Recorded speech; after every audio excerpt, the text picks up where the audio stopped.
Alright mga idol, magandang araw sa ating lahat. At ito, napapalaban tayo dito sa isang maulang araw at baha ang mga dadaanan.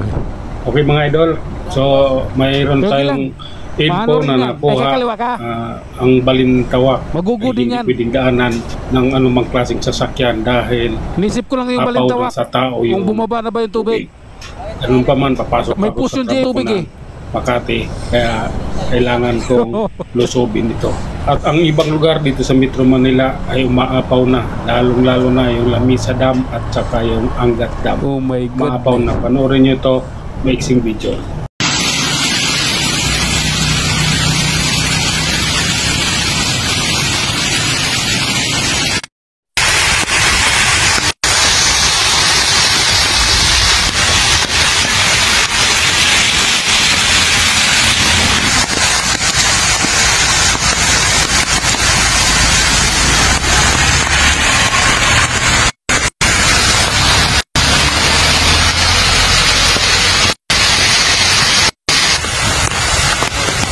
So ayun, napanood nyo naman, di ba? Ano na nangyayari sa paligid natin ngayon.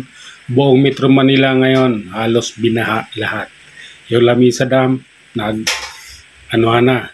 tawag ditong, umapaw na sa tubig. Kaya mag-iingat tayong lahat, lalong-lalo na sa mga kapwa ko riders. Tulad nito, ako'y papasok ng trabaho papuntang Makati. At kailangan kong pumasok, hindi ako pwedeng mag-absent. Hindi rin ako pwedeng malit ng ganon-ganon na lang.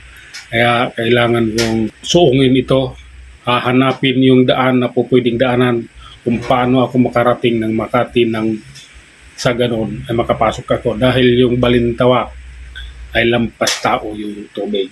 Kaya dito ang daan ko sa may Fifth Avenue, papunta tayo ng Bonifacio. Maghahanap tayo ng daan doon kung saan tayo pwedeng dumaan na makakarating tayo ng EDSA, ng Quezon Avenue or anumang EDSA. Kailangan kong gawin ito dahil tulad ng sinabi ko, hindi ako pwedeng malit, hindi rin ako pwedeng mag-absent dahil sa katwiran lang sa baha. So dito ako dumaan, ayan, makikita nyo naman ang lupit ng daan dito. Talagang may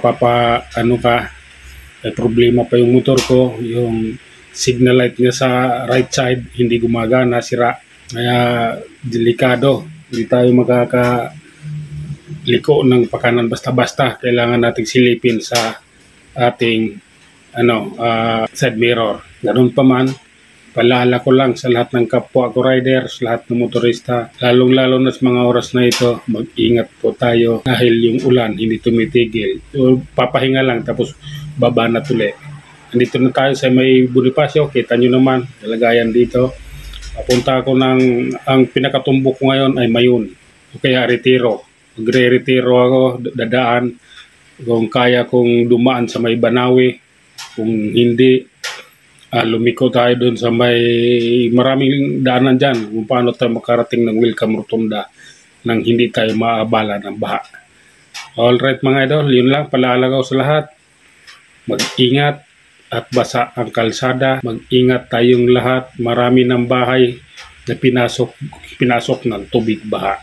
Mag-ingat po tayo dahil sa panahon na ito, ang sabi ng ating presidente ay iipunin ang tubig. Andyan na yung tubig, bakit hindi inipon? Alright mga idol, hanggang sa muli, maraming salamat.